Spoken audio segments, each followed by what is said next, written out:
محترم ناظرین السلام علیکم۔ میں حافظ قرآن لڑکی تھی اور شرعی پردہ کرتی تھی۔ یونیورسٹی جانے لگی تو وہاں سب میرے پردے کا مذاق اڑانے لگے۔ ایک دن ایک لڑکے نے بھری کلاس میں میرا نقاب کھینچ کر میری تصویر بنا لی۔ میں روتے ہوئے اسے بد دعائیں دینے لگی اور اسی وقت گھر واپس آ گئی۔ لیکن جب گھر پہنچی تو میری حیرت کی انتہا نہ رہی، کیونکہ اللہ کا معجزہ۔ آئندہ تو میری اجازت کے بنا گھر سے باہر قدم نہیں رکھے گی۔ کالج جانا چھوڑ دے، بہت ہو گیا یہ سب تماشا۔ ہمارے خاندان کی کوئی لڑکی آج تک سکول نہیں گئی اور تو نے تو بنا بتائے کالج جانا شروع کر دیا ہے۔ کس کی اجازت سے تو نے یہ قدم اٹھایا ہے؟ میں جو ہی گھر میں داخل ہوئی، فوراً سے میرے چچا کی آواز گونجنے لگی۔ میں نے جھٹ سے کانوں پر ہاتھ رکھ لیا تھا۔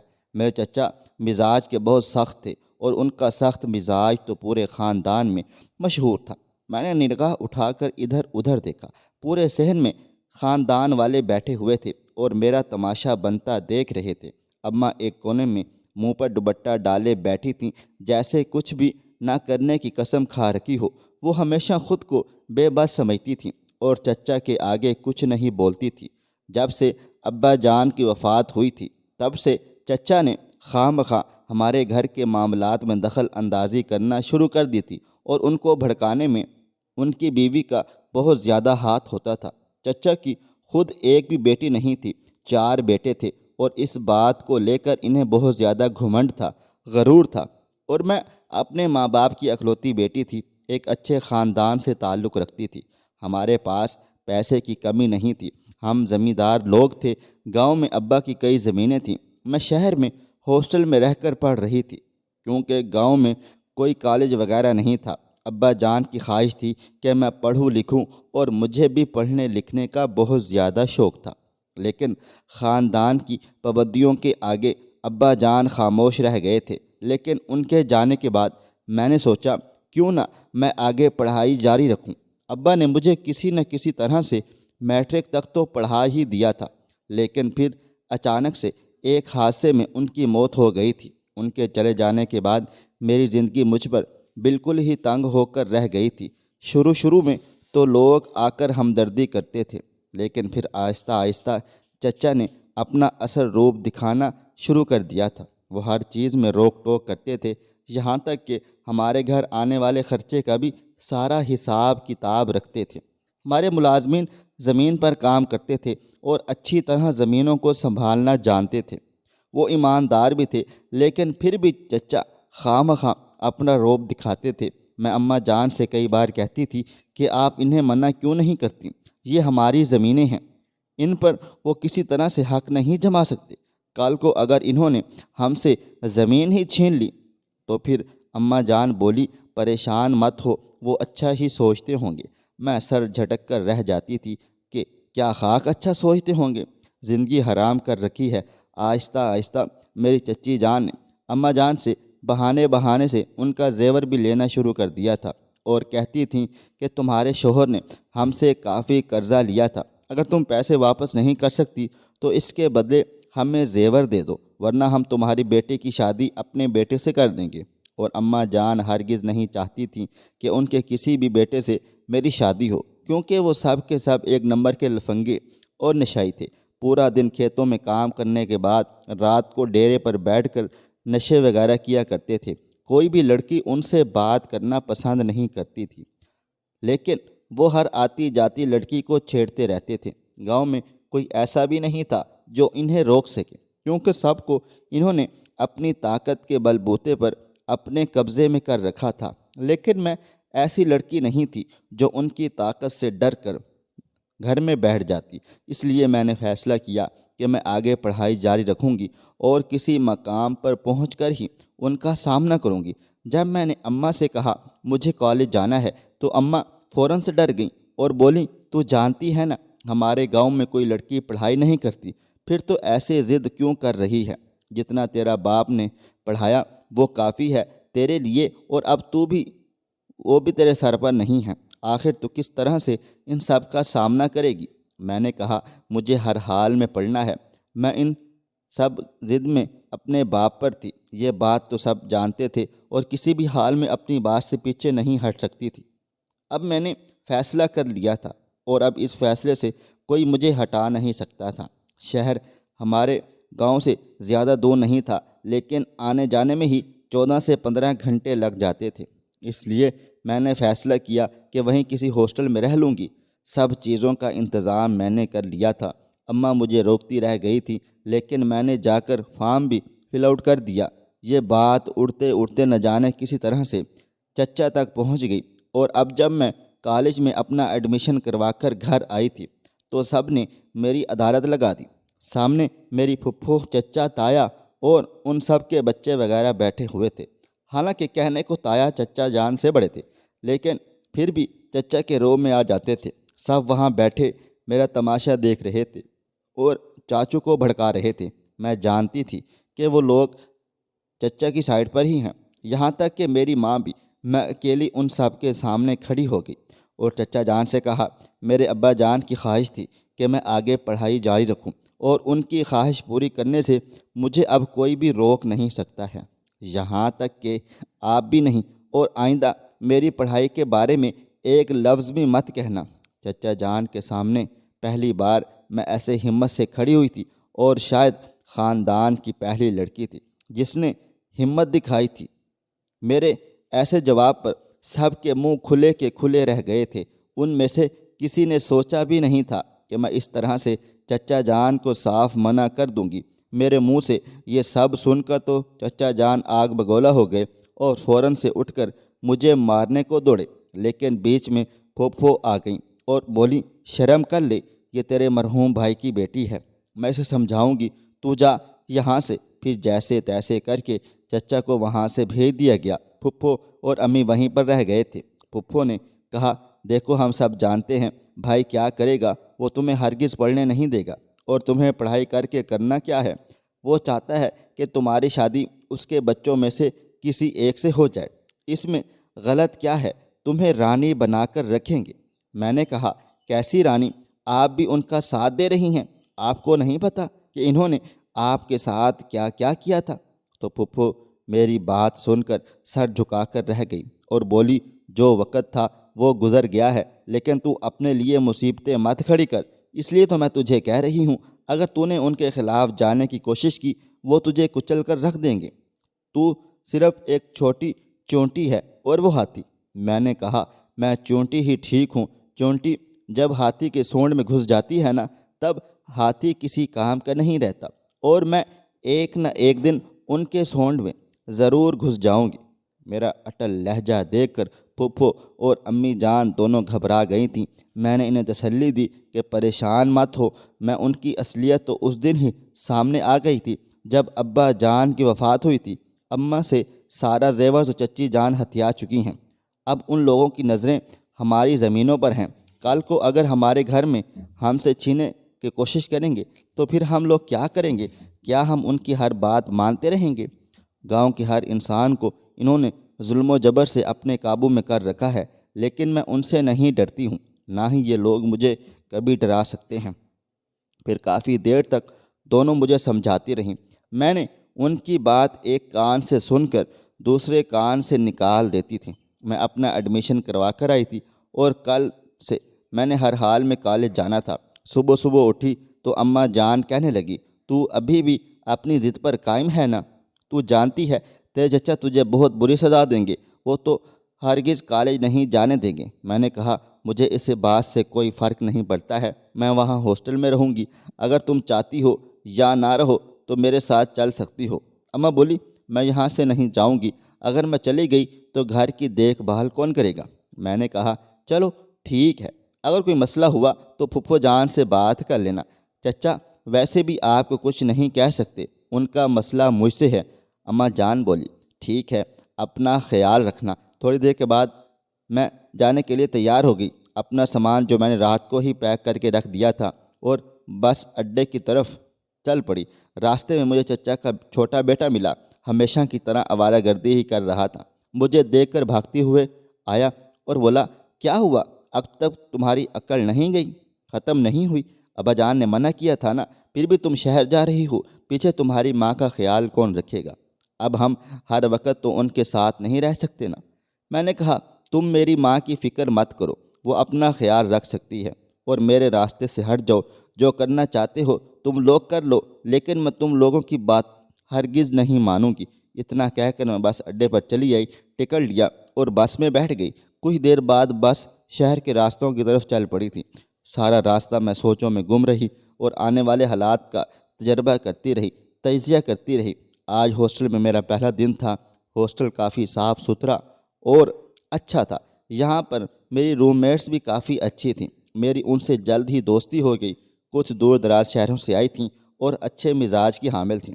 میں نے اپنا سامان وغیرہ سیٹ کیا اور کالج کے لیے کتابیں لینے نکل پڑی۔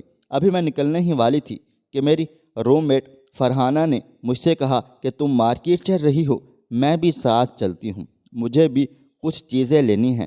میں نے کہا ٹھیک ہے آ جاؤ۔ میں اس کے ساتھ باہر آ گئی۔ وارڈن کو ہم نے بتایا کہ ہم مارکیٹ جا رہے ہیں۔ اس نے ہدایت کی کہ شام سے پہلے واپس آ جانا، کیونکہ شام کے بعد ہاسٹل سے باہر نکلنا منع تھا۔ ہم نے روڈ سے رکشہ پکڑا اور اس سے کہا کہ کتابوں والی مارکیٹ لے چلے۔ یہاں پر کتابوں کی ایک بہت بڑی مارکیٹ تھی اور کتابیں پڑھنا تو مجھے ہمیشہ سے ہی پسند تھا، اس لیے میں نے کورس کی کتابوں کے ساتھ ساتھ 2 ناولز بھی لے لیے تاکہ فارغ وقت میں انہیں پڑھ سکوں گی۔ فرحانہ بولی وردہ تمہیں یہ سب چیزیں اتنی کیوں پسند ہیں؟ میں نے تو آج تک کتابیں پڑھ ہی نہیں پاتی ہوں۔ حالانکہ میری بڑی بہن ناولز وغیرہ بہت شوق سے پڑھتی رہتی ہے۔ مجھے سمجھ نہیں آتا ان کے اندر کیا ہوتا ہے جو تم لوگ اتنی دیوانی ہو جاتی ہو ان کی۔ اس کی بات سن کر میں ہنس پڑی اور میں نے اس سے کہا کہ بس کتابوں سے لگاؤ ہی الگ ہے۔ میں چھوٹی سی تھی تب سے ابا مجھے کبھی اخبار کبھی ناول وغیرہ لا کر دیا کرتے تھے۔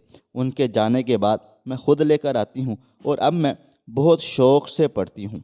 اس میں بہت اچھی اور سبق آموز کہانیاں ہوتی ہیں جو زندگی کے اتار چڑھاؤ میں ہماری کافی مدد کرتی ہیں۔ میری باتوں سے وہ کافی متاثر ہو گئی۔ ہم کتابیں لے کر واپس ہاسٹل آ گئے۔ اگلے دن مجھے صبح کالج جانا تھا۔ صبح اٹھ کر میں تیار ہو گئی، ناشتہ وغیرہ کر کے کالج کے لیے نکل آئی۔ کالج قریب ہی تھا، اس لیے ایک ہی بس پکڑ کر سیدھا کالج پہنچ گئی تھی۔ واپس آئی تو اماں جان کا فون آیا ہوا تھا۔ مجھ سے میری خیریت پوچھی اور مجھے بتایا کہ تمہارے چچا آئے تھے، انہوں نے خوب باتیں سنائی کہ وردہ کو کالج کیوں جانے دیا وغیرہ وغیرہ۔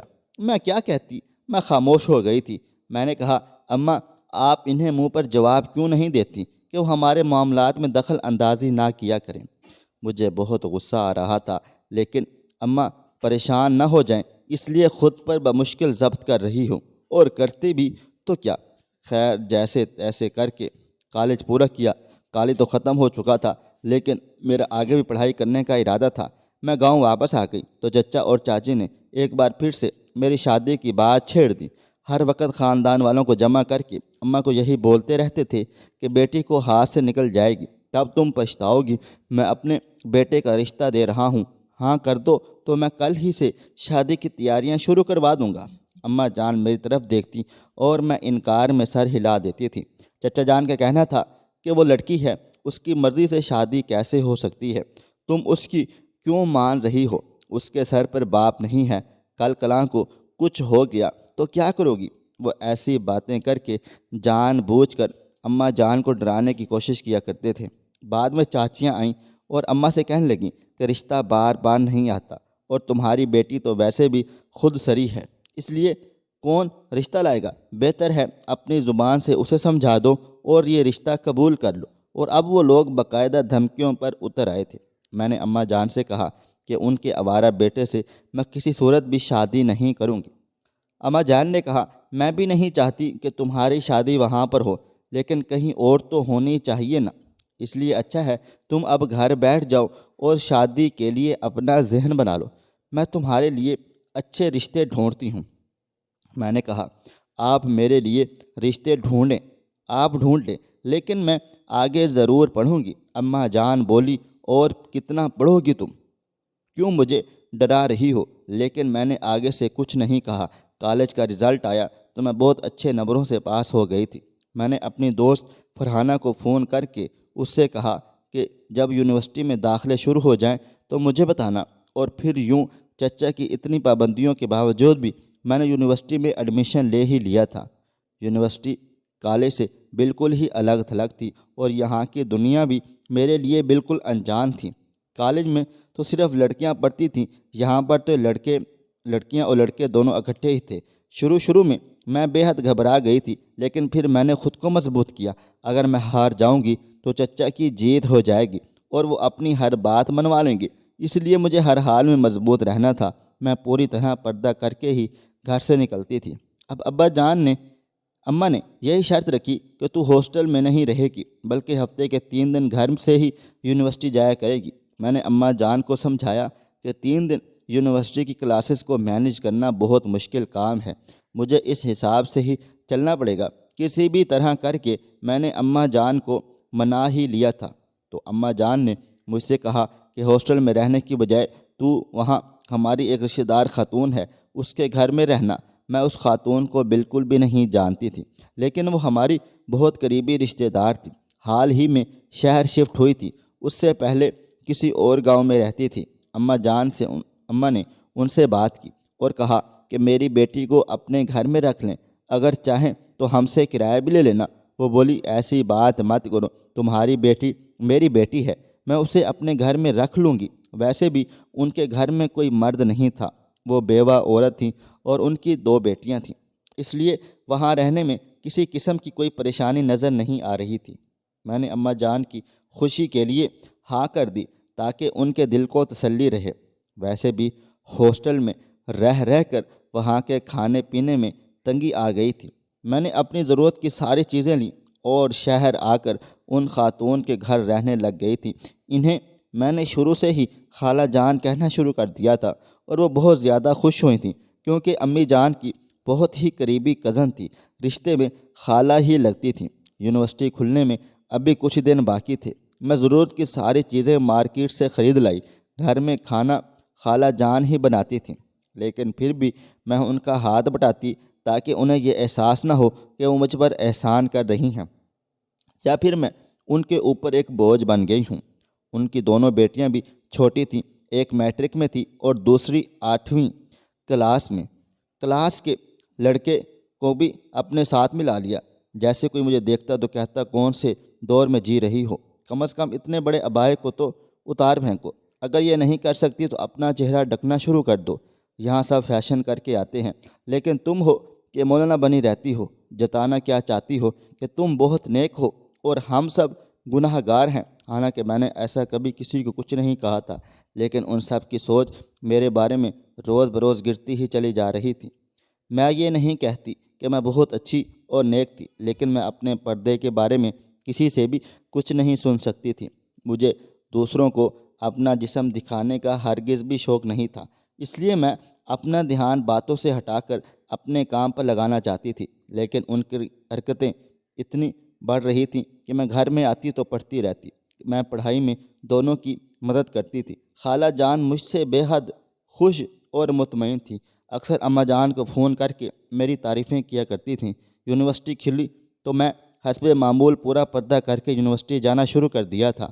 پہلے دن یونیورسٹی گئی تو کسی نے اتنا دھیان نہیں دیا، کیونکہ پہلے دن سب مصروف رہتے ہیں، لیکن اس کے بعد کلاس میں کئی لڑکیاں مجھے بار بار کہتی کہ تم اتنا بڑا عبایا پہن کر کیوں بیٹھتی ہو، آتی ہو، تمہیں دیکھ کر ہی گرمی لگنے لگ جاتی ہے، کم از کم کوئی فیشنیبل عبایا ہی لے لو۔ میں نے آگے سے کہا میں فیشن کے لیے عبایا نہیں پہنتی، بلکہ خود کو ڈھکنے کے لیے پہنتی ہوں، پردہ کرتی ہوں، اس لیے دوبارہ سے ایسی کوئی بات مت کہنا۔ میرے 2 ٹوک جواب کے باوجود ان سب نے میرا مذاق اڑانا نہیں چھوڑا، یہاں تک کہ کلاس کے لڑکوں کو بھی اپنے ساتھ ملا لیا تھا۔ جیسے ہی مجھے کوئی دیکھتا تو کہتا کون سے دور میں جی رہی ہو، کم از کم اتنے بڑے عبائے کو تو اتار پھینکو، اگر یہ نہیں کر سکتی تو اپنا چہرہ ڈھکنا چھوڑ دو۔ اور یہاں سب فیشن کر کے آتے ہیں، لیکن تم ہو کہ مولانا بنی رہتی ہو، جتانا کیا چاہتی ہو کہ تم بہت نیک ہو اور ہم سب گناہ گار ہیں۔ حالانکہ میں نے ایسا تو کبھی کسی کو کچھ بھی نہیں کہا تھا، لیکن ان سب کی سوچ میرے بارے میں روز بروز گرتی ہی چلی جا رہی تھی۔ میں یہ نہیں کہتی کہ میں بہت اچھی اور نیک تھی، لیکن میں اپنے پردے کے بارے میں کسی سے کچھ بھی نہیں سن سکتی تھی۔ مجھے دوسروں کو اپنا جسم دکھانے کا شوق ہرگز نہیں تھا، اس لیے میں اپنا دھیان باتوں سے ہٹا کر اپنے کام پر لگانا چاہتی تھی، لیکن ان کی حرکتیں اتنی بڑھ رہی تھیں کہ میں گھر آتی تو پریشان رہتی تھی۔ خالہ جان نے نوٹ کیا کہ میں بہت زیادہ پریشان رہنے لگ گئی ہوں، اس لیے مجھے ایک دن اپنے پاس بٹھایا اور مجھ سے پوچھنے لگیں، آخر کیا بات ہے، تم اتنی اداس اور اتنی پریشان کیوں رہنے لگ گئی ہو؟ کوئی پریشانی ہے تو مجھے بتاؤ، میں نے بھی تمہاری ماں کی طرح ہوں۔ میں نے انہیں کہا، میں آپ کو بتاتا ہوں لیکن آپ امی جان کو کچھ نہیں بتانا۔ وہ بولی، ٹھیک ہے۔ میں نے انہیں ساری بات الف سے لے کر یہ تک بتا دی۔ میری بات سن کر انہوں نے گہری سانس لی اور کہنے لگیں، دیکھو بیٹا، انسان جب بھی کچھ الگ کرنے کا سوچتا ہے تو اسے یہ سب چیزیں تو سہنی ہی پڑتی ہیں۔ اس راہ میں کانٹے ضرور آتے ہیں۔ بہت بار تمہارا بھی دل کرے گا کہ تم یہ سب چھوڑ دو اور باقی لڑکیوں کی طرح خوبصورت بنو سنورو، اسی طرح سے باہر جاؤ۔ تم اپنی زینت لوگوں کے سامنے کرنے کے بارے میں بھی سوچو گی، لیکن تمہیں مضبوط رہنا ہوگا۔ ان خیالات کو جھٹک دو اور لوگوں کی باتوں کو بھی سوچنا چھوڑ دو، وہ تمہارا کچھ نہیں بگاڑ سکتے۔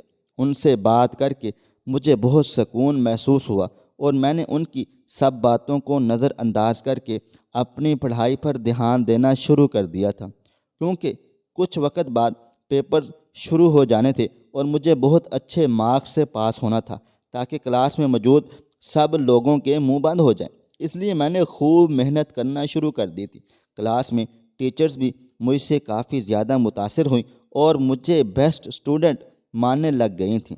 میری کلاس فیلوز مجھ سے بہت زیادہ جیلس بھی ہوتی تھیں۔ ایک لڑکی جو کافی زیادہ فیشنیبل تھی اور ہر وقت گھمنڈ میں رہتی تھی، نہ جانے کس چیز کا گھمنڈ تھا، 2 کلو میک اپ تھوپ کر خود کو پتہ نہیں کون سی ہیروئن سمجھتی تھی۔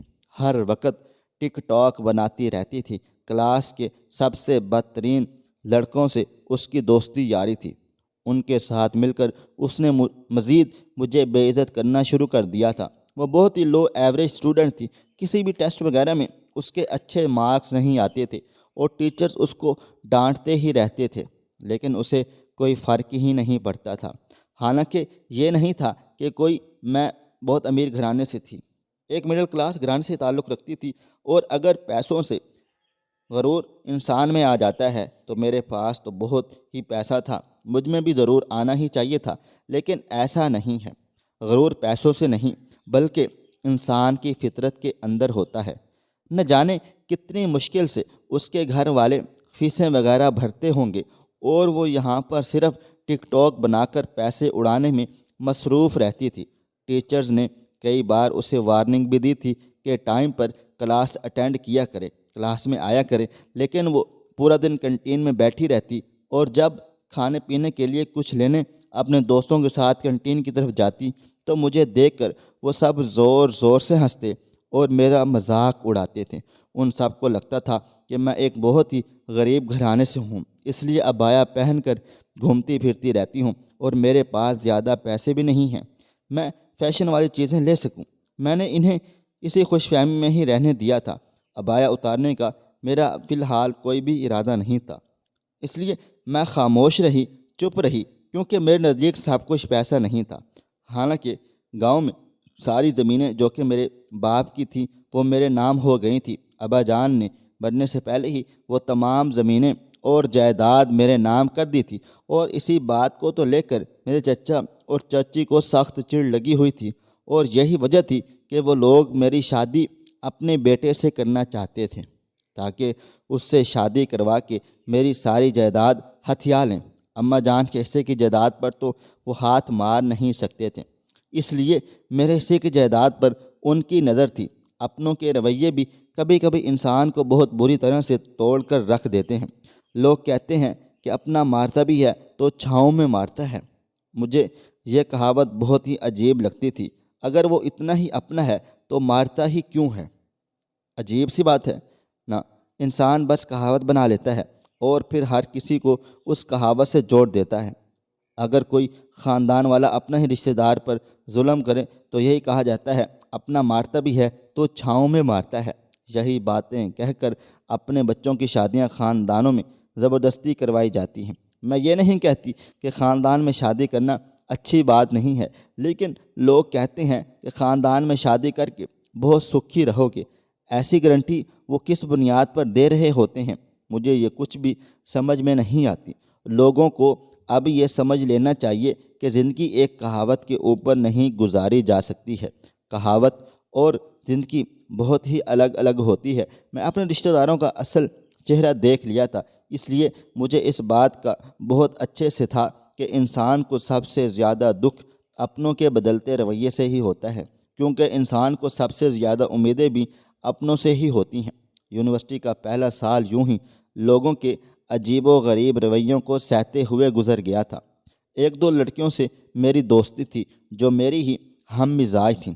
اس کے علاوہ باقی سب یونیورسٹی کے نام پر تفریح کرنی آتی تھیں۔ انہیں پڑھائی سے کوئی خاص لگاؤ نہیں تھا، کوئی شوق نہیں تھا۔ ایسا نہیں تھا میں کوئی عدم بیزار لڑکی تھی جسے تفریح اور ہنسی مذاق کا کوئی شوق نہ تھا، لیکن ہر چیز کی ایک لمٹ ہوتی ہے، حد ہوتی ہے۔ اگر ہمارے ہنسی مذاق سے دوسروں کو تکلیف پہنچ رہی ہو تو وہ غلط ہوتا ہے۔ میرے پورے ڈپارٹمنٹ میں بہت اچھے زیادہ مارکس آئے تھے، اس لیے اماں جان بھی بہت زیادہ خوش ہو گئی تھی۔ میں نے پکا سوچا تھا کہ اپنے باپ کا نام روشن کروں گی۔ شہر میں ابا جان کے بہت سے دوست تھے جو بہت سی اچھی پوسٹوں پر کام کر رہے تھے۔ مجھے یہاں پر کسی قسم کا کوئی مسئلے مسائل نہیں تھے سوائے یونیورسٹی کے مسئلے کے۔ شروع میں مجھے یہ لگا تھا کہ یہ شاید کچھ دن تک یہ لوگ خاموش ہو جائیں، لیکن یہ مسئلہ آگے جا کر اتنا بڑھ جائے گا میں نے سوچا بھی نہیں تھا۔ ہوا کچھ یوں تھا کہ ایک دن میں اپنے دوستوں کے ساتھ کینٹین کے سامنے لائبریری کی طرف جا رہی تھی۔ ابھی راستے میں ہی تھی، تبھی ہی مجھے ایک لڑکی کی آواز آئی جو میرا مذاق بناتی تھی، اڑاتی تھی۔ وہ بہت زور زور سے مجھے عجیب و غریب ناموں سے پکار رہی تھی۔ مجھے بہت زیادہ غصہ آیا کیونکہ سب اسٹوڈنٹ مجھے ہی دیکھ رہے تھے اور مجھ پر ہنس رہے تھے۔ میں نے پکا سوچ لیا تھا آج میں خاموش نہیں رہوں گی، اس لیے میں نے ہمت باندھ کر اس کے پاس گئی اور بولی، ابھی تو تم میری طرف اشارہ کر کے کچھ کہہ رہی تھی نا، ذرا دوبارہ بولو، میں تمہارے سامنے ہی کھڑی ہوں۔ اس نے سوچا نہیں تھا کہ میں یوں اچانک اس کے سامنے آ جاؤں گی، اس لیے وہ فوراً سے گھبرا گئی تھی۔ میں نے کہا، کیا ہوا، اب زبان بند کیوں ہو گئی؟ تم میری طرف اشارہ کر کے میرا مذاق اڑاتی ہو، کیا سمجھتی ہو خود کو؟ میرے اس طرح بولنے پر وہاں بہت سارے اسٹوڈنٹس آ کر جمع ہونا شروع ہو گئے تھے۔ میں سب جانتی تھی کہ یہ سب میری مدد کرنے کے لیے نہیں بلکہ چسکے لینے کے لیے جمع ہوئے ہیں۔ اس لڑکی کو خاموش کھڑا دیکھ کر اس کی ایک دو دوست آگے بڑھیں اور مجھ سے بحث کرنے لگ گئیں۔ بات اتنی بڑھ گئی کہ سینئرز کو بیچ میں آ کر لڑائی روکنی پڑی۔ آج میری برداشت کی حد ہو گئی تھی، میں بھی کیا کرتی، اتنے وقت سے انہیں برداشت کر رہی تھی۔ خیر، بہت سے اسٹوڈنٹس نے ویڈیو بھی بنائی تھی اور یہ بات پوری یونیورسٹی میں پھیل گئی تھی۔ اگلے دن میں یونیورسٹی آئی تو سب مجھے عجیب عجیب نظروں سے گھور رہے تھے اور مجھے دیکھ کر سرگوشیاں کر رہے تھے۔ میں نے نظر انداز کیا اور کلاس میں آ کر بیٹھ گئی تھی۔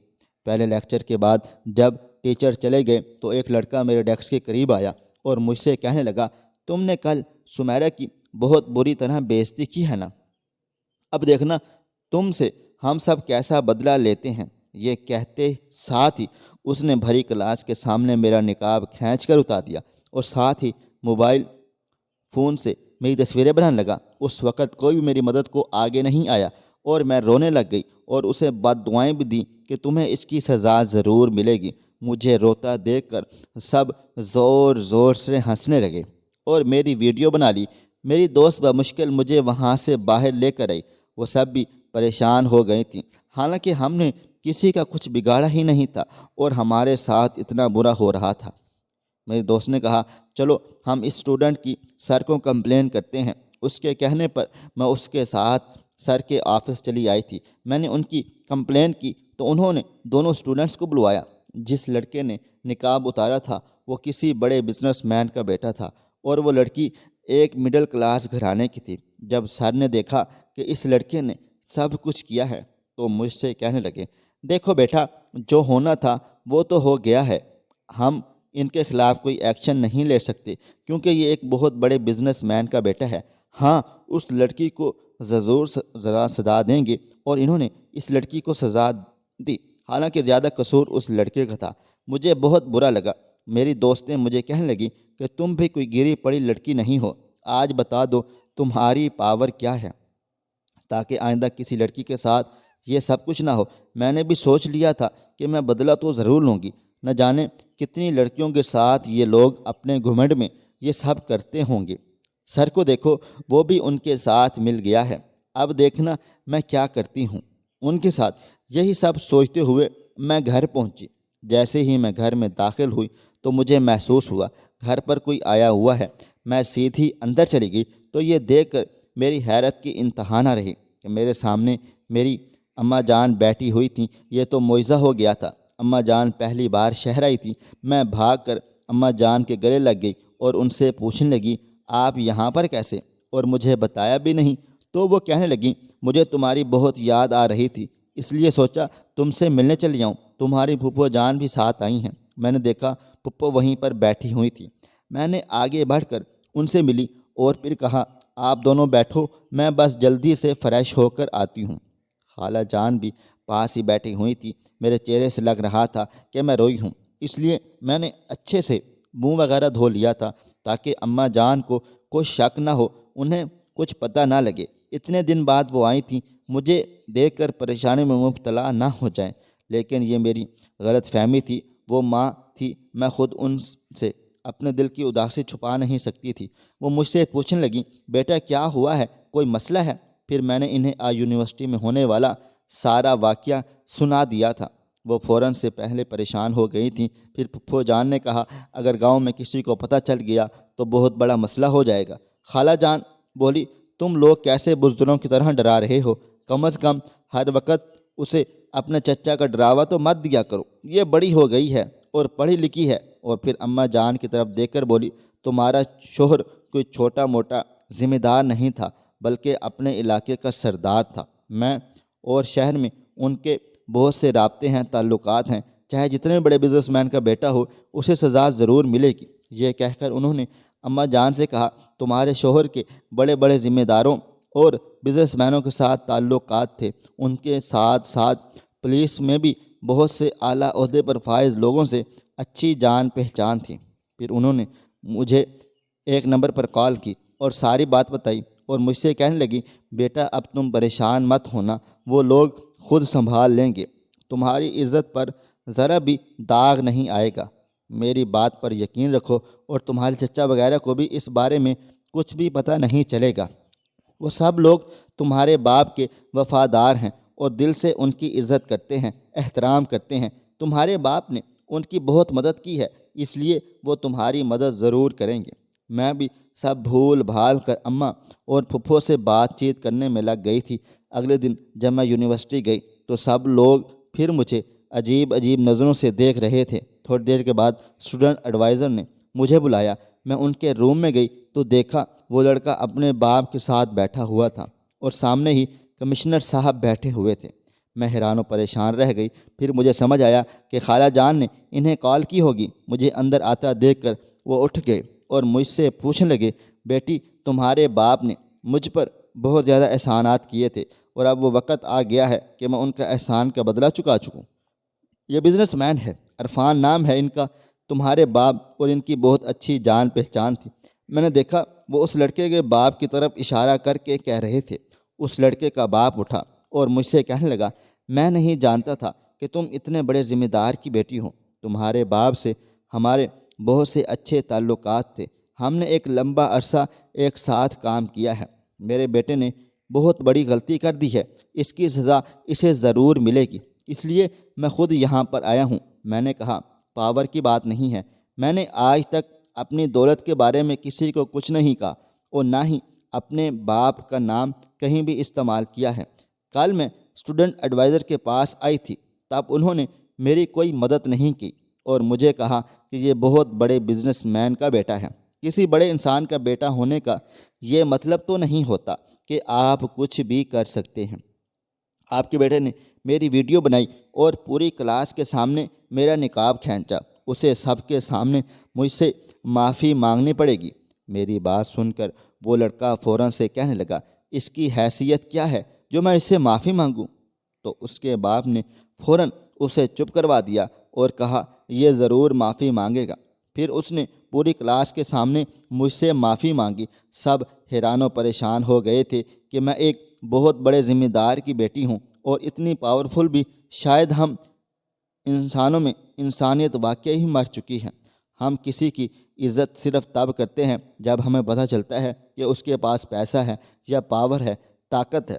اس کے علاوہ عزت کرنے کے لیے ہمارے پاس اور کوئی پیمانہ نہیں بچا۔ پھر آگے یونیورسٹی میں مجھے کبھی کسی نے پریشان نہیں کیا اور نہ ہی میرے ہوتے ہوئے کسی اور لڑکی کو پریشان کرتے دیکھا تھا۔ یونیورسٹی ختم ہونے کے بعد میں گاؤں واپس آ گئی تھی۔ میرا ارادہ تھا میں یہاں پر ایک سکول بنا کر بچوں کی پڑھائی کا موقع فراہم کروں گی، کیونکہ یہاں کے سکول کی حالت بہت بری ہو چکی تھی۔ میں نے سرکاری سطح پر سکول کے لیے کام کروانا شروع کر دیا تھا۔ میرے چچا جان نے بہت بار ٹانگ اڑائی، لیکن میں ہر مشکل سے نکل آئی تھی۔ اماں جان کا کہنا تھا کہ پڑھ لیا تم نے، سب کچھ کر لیا، اب تمہاری شادی کرتے ہیں۔ میں نے کہا ٹھیک ہے، آپ میری شادی کر دیں، مجھے کوئی مسئلہ نہیں ہے، جہاں آپ کہیں گی وہیں میں شادی کر لوں گی، لیکن مجھے صرف عزت چاہیے، کوئی دولت اور نام رتبہ نہیں۔ اماں جان نے رشتے والے سے بات کر کے میرے رشتے ڈھونڈنا شروع کر دیے تھے۔ چچا جان اور اس کی فیملی نے ہم سے مکمل طور پر تعلقات توڑ ڈالے تھے۔ انہیں سمجھ آ گئی تھی کہ میں ان کی باتوں اور ڈراموں میں ہرگز نہیں آؤں گی۔ رشتے والے نے بہت سارے رشتوں کے بارے میں اماں جان کو بتا دیا تھا۔ ان میں سے اماں اور مجھے ایک لڑکا پسند آ گیا تھا۔ پھپھو سے بھی بات چیت کی تو وہ بولی تمہارے چچا بالکل بھی نہیں مانیں گے۔ میں نے کہا پھپھو، جب آپ نے اپنی مرضی سے اس غریب لڑکے سے شادی کرنے کا فیصلہ کیا تھا تب چچا جان نے اس لڑکے کو ہی مار ڈالا تھا، لیکن اب حالات ویسے نہیں ہیں۔ آپ کمزور پڑ گئی تھیں، میں کمزور نہیں پڑوں گی۔ مجھے کوئی فرق نہیں پڑتا کہ لڑکا غریب ہے یا نہیں۔ اگر آپ میرے ابا جان زندہ ہوتے تو وہ بھی اسے ہی ترجیح دیتے، کیونکہ اس کا اخلاق وغیرہ بہت اچھا ہے۔ یوں میرا رشتہ پکا ہو گیا۔ لڑکے کا نام عمران تھا۔ سب حسب معمول چچا نے پورے گاؤں میں تماشا ضرور کھڑا کیا تھا۔ ان کا کہنا تھا کہ شادی کر کے اس غریب کے پاس تمہاری ساری جائیداد چلی جائے گی، ہم تمہارے رشتہ دار ہیں اور تم نے ہمارے رشتے کو ہی ٹھکرا دیا ہے۔ ان کا لالچی پن اب سب کے سامنے آ چکا تھا۔